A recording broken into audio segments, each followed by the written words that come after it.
नमस्कार. मालिकेच्या पुढील काही भागांमध्ये आपल्याला खूपच जबरदस्त असा ट्विस्ट पाहायला मिळणार आहे. म्हणजेच दयानंद काकांनी त्यांच्याकडे असलेला एक पुरावा आता इकडे दिलेला आहे, तो म्हणजे तारिणीकडे. आणि एका सेकंदामध्ये दयानंद काका आणि युवराज या दोघांमधला गैरसमज मिटणार आहे. कारण दयानंद काकांनी जो पुरावा दिलेला आहे, तो पुरावा म्हणजेच काही दिवसांपूर्वी, म्हणजे जेव्हा त्यांना हे सगळं झालेलं होतं, जेव्हा त्यांच्या आयुष्यामध्ये केदार येणार होता, ह्या सगळ्या गोष्टी घडलेल्या होत्या. पण त्या लेटरमुळे नक्की काय झालेलं आहे हे सत्य समोर येणार आहे. आणि ते सत्य जेव्हा केदारच्या समोर हे सगळं दाखवलं जाणार आहे, तेव्हा मात्र या सगळ्या गोष्टींचा खुलासा होणार आहे. तर हे सगळं कशा पद्धतीनं होणार ते आपण आपल्याच्या या व्हिडिओमध्ये पाहणार आहोत. त्यासाठी व्हिडिओ शेवटपर्यंत पहा. त्याचबरोबर चॅनलवरती नवीन असाल तर चॅनलला नक्की सबस्क्राईब करा. कारण इकडे तारिणीने तो पुरावा घेतलेला आहे आणि तो पुरावा घेऊन ती केदारकडे आलेली असते. केदारला सांगू लागते की केदार, तुझा काहीतरी गैरसमज होतोय, तू चुकीच्या पद्धतीने विचार करत आहे. परंतु केदार म्हणत असतो की नाही, माझा काहीही गैरसमज होत नाहीये, मी चुकीच्या पद्धतीनं काही विचार करत नाहीये, कारण जे घडलेलं आहे ते तसंच आहे. पण तारिणी जेव्हा त्याला तो पुरावा दाखवते, तेव्हा मात्र केदार पाहतच राहतो. त्याला धक्का बसलेला असतो की हे सगळं काय आहे, म्हणजे अशा पद्धतीने गोष्टी घडलेल्या आहेत, या गोष्टींचा विचारही त्याने केलेला नव्हता. आणि जेव्हा तो लेटर पाहतो, म्हणजेच दयानंद काकांनी इकडे तारिणीला सांगितलेलं असतं की नक्की काय घडलेलं होतं. त्यांचं असं म्हणणं असतं की मला माहीत नाही आहे तू माझ्यावर विश्वास ठेवशील का नाही, परंतु जे घडलेलं होतं ते मी तुला स्वतः सगळं सांगत आहे, असं म्हणत आता दयानंद काकांनी तारिणीला पुरावा दिलेला असतो आणि सांगितलेलंही असतं की माझं नक्की काय झालेलं होतं. म्हणजे त्यांनी लग्न केलेलं होतं ते म्हणजे देवकीसोबत. पण अचानक जेव्हा ते इकडे आले आणि त्यांचा दादा वारला, म्हणजेच कौशिकीचे बाबा वारले, त्यानंतर त्यांच्या आयुष्यामध्ये जो ड्रास्टिक चेंज झाला तो म्हणजेच त्यांच्या कंपनीचा झालेला लॉस. आणि त्याच वेळी पद्मिनी, म्हणजेच आत्ता युवीची जी आई आहे ती ती त्यांच्या आयुष्यात आली. का तर तिच्या वडिलांची अशी इच्छा होती की हे लग्न झालं पाहिजे, आणि मग तुम्ही जर या आमच्या मुलीला सून करून घेतली तरच मी तुम्हाला फायनान्स करून घेईल, अशी त्यांनी अट घातलेली होती. आणि त्यामुळं हे लग्न करावं लागलं. पण तरीही त्यांनी पद्मिनीला भेटून सगळ्या गोष्टी सांगितलेल्या होत्या की मला हे लग्न करायचं नाही आहे, कारण माझं ऑलरेडी देवकीसोबत लग्न झालेलं आहे. ह्या सगळ्या गोष्टी सांगितलेल्या होत्या, या सगळ्या गोष्टी होत होत्या. तरीही जे काही घडत होतं त्याचा त्रास मात्र होत होता. आणि मग इकडे जेव्हा या सगळ्या गोष्टी सांगितल्या जातात, तारिणीला समजलेले असतात. तारिणीने तो पुरावाही मागितलेला असतो, कारण तारिणी शेवटी कोण आहे ते आपल्याला माहितीच आहे. आणि मग तारिणीला तसा पुरावाही दिलेला असतो. आणि इकडे मात्र युवराज जो आहे तो भलताच खुश झालेला असतो. त्याला असं वाटत असतं की आज आपण जे काम केलेलं आहे ते खूपच भारी काम केलेलं आहे आणि या केदारची वाट लावलेली आहे. कारण हा केदार माझ्या आयुष्यात येण्याचा विचार करत आहे, पण मी त्याला कधीच माझ्या आयुष्यात येऊ देणार नाही, हे सगळं चाललेलं असतं. निशी आणि केदार आता दोघंही मिळून, निशी आणि युवी दोघंही मिळून आता सेलिब्रेशन करत असतात. कारण इकडे त्यांनी जो कांड केलेला असतो तो कांड असा असतो की त्यांनी त्या मंदिरामध्ये जेव्हा तिथे केदार पोचलेला असतो, जो अन्नदान करणार असतो, का तर त्याच्या आईचा वाढदिवस म्हणजेच जयंती आहे आणि त्यासाठी हे सगळं त्याने करायचं ठरवलेलं असतं. परंतु ऐनवेळी तिथे दयानंद काका येतात. का तर तारिणीने त्यांना सांगितलेलं असतं केदार आज त्यांच्यासाठी एवढं सगळं करत असतो. मग दयानंद काका तिथे येतात. दयानंद काकांच्या मनातही काही नसतं, ते तिथं पोहोचतात.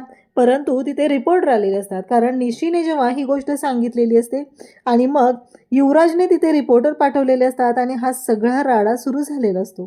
कारण याबद्दल कोणाला काहीच माहिती नसतं, काय गोष्टी होणार आहेत, कशा पद्धतीने होणार आहेत, नक्की काय होणार आहे, हे सगळं काहीच माहिती नसतं. पण अचानक हा सगळा गोंधळ सुरू झालेला असतो आणि तिथे केदार आणि त्याचबरोबर दयानंद काका यांच्यामध्ये गैरसमज वाढू लागतात. कारण हे सगळं करून निशीला खूप आनंद झालेला असतो, कारण काहीही झालं तरी जे आपल्या हक्काचं आहे ते आपल्याला मिळालंच पाहिजे, एवढा हट्ट धरून ती बाई बसलेली असते. तिला फक्त एवढंच वाटत आहे की जे माझं आहे ते मला मिळालंच पाहिजे. या सगळ्या गोष्टी सुरू झालेल्या असतात. त्यासोबतच इकडे पाहायला मिळतं की आता केदार मात्र भयानक चिडलेला असतो आणि केदार तारिणीवर ओरडायला सुरुवात करतो, तुला कळतंय का तू काय केलेलं आहेस, काही गरज नव्हती हे सगळं करायची, असं त्याचं म्हणणं असतं. माझ्या आईच्या वाढदिवसाचं सेलिब्रेशन मला करायचं होतं, त्या माणसाला इथे पाठवायची काहीही गरज नव्हती. अशा पद्धतीने केदारने त्याच्या मनातल्या गोष्टी, मनातल्या ज्या भावना आहेत त्या व्यक्त केलेल्या असतात. तारिणीला मात्र वाईट वाटलेलं असतं. तारिणी म्हणत असते की अरे मी काय केलं एवढं? पण केदार मात्र चिडतच असतो. तो म्हणत असतो तू जे काय केलेलं आहे ना ते चुकीचं आहे.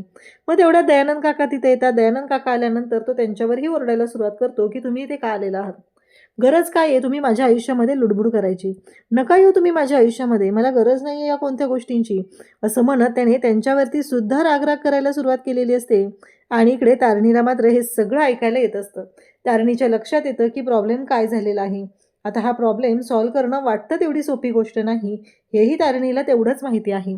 परंतु केदार मात्र चिडलेला असतो. केदार ऐकायलाच तयार नसतो. केदारचं म्हणणं असतं की हे सगळं तू मुद्दामून केलेलं आहे, असं म्हणत तो तारिणीवरती आरडाओरडा करायला सुरुवात करतो. आणि इकडे दयानंद काकांनाही त्याने तेवढंच बोललेलं असतो. कारण त्याचं असं म्हणणं आहे की हे सगळं मीडिया वगैरे आणायची गरज काय होती. त्याला असं वाटत आहे की दयानंद काकांनीच मीडिया आणलेली आहे आणि दयानंद काकांनीच हे सगळं केलेलं आहे आणि या सगळ्याला तेच जबाबदार आहेत, एवढंच त्याला वाटत असतं. इकडे निशी आणि त्याचबरोबर युवराज दोघंही छान असं सेलिब्रेशन करत असतात. त्यांना खूप भारी वाटत असतं. चला फायनली काहीतरी आपल्या आयुष्यात चांगलं घडलं याचा आनंद ते करत असतात, सेलिब्रेट करत असतात. तेव्हा युवराज म्हणत असतो की निशी, आहे म्हणायचं तुला डोकं? नाही, मला वाटलं होतं आहे का नाही, पण खरंच आहे, तुझ्याकडे डोकं आहे आणि ते चालतंयही, असं त्याने सांगितलेलं असतं.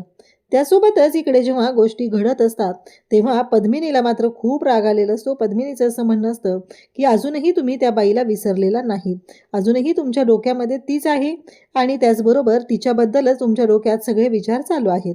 आता मात्र पद्मिनी वाटेल ते बोलत असते आणि माझ्याबरोबर लग्न केलं पण त्या बाईला तुम्ही विसरू शकलेला नाहीत, असं तिचं चाललेलं असतं.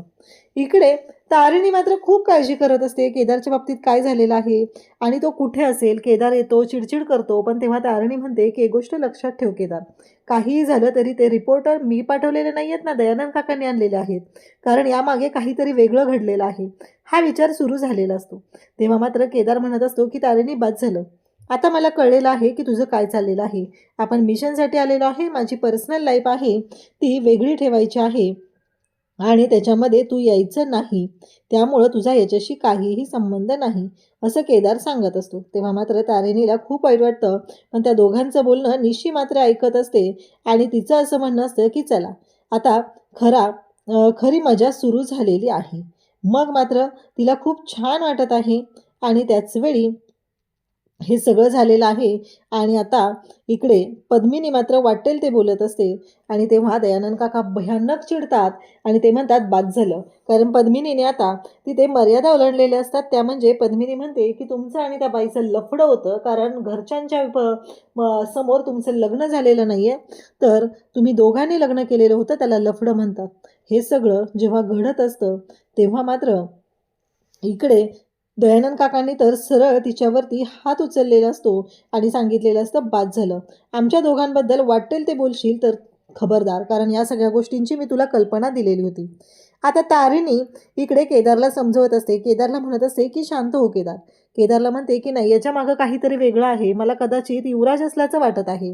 आणि तारिणी या सगळ्यांचा विचार करत असते आणि त्याचवेळी ती इकडे दयानंद काकांकडे येते आणि त्यांना विचारत असते. त्याचवेळी दयानंद काका म्हणतात म्हणजे काय म्हणायचं आहे तुला, कशाबद्दल तू बोलत आहे. हे सगळं जेव्हा घडत आहे तेव्हा तारिणी त्यांना विचारते. दयानंद काकांनी सगळ्या गोष्टी सांगितलेल्या असतात आणि तारिणीला एक पुरावाही दिलेला असतो, कारण त्यांची कंपनी बुडत होती. त्यांच्या मोठ्या दादाचं म्हणजेच कौशिकीच्या बाबांचं तिथे निधन झालेलं होतं, ते गेलेले होते, घराची जबाबदारी येऊन पडलेली होती आणि त्याचवेळी कळत नव्हतं की काय करू आणि कशा पद्धतीने गोष्टी सॉल्व करू.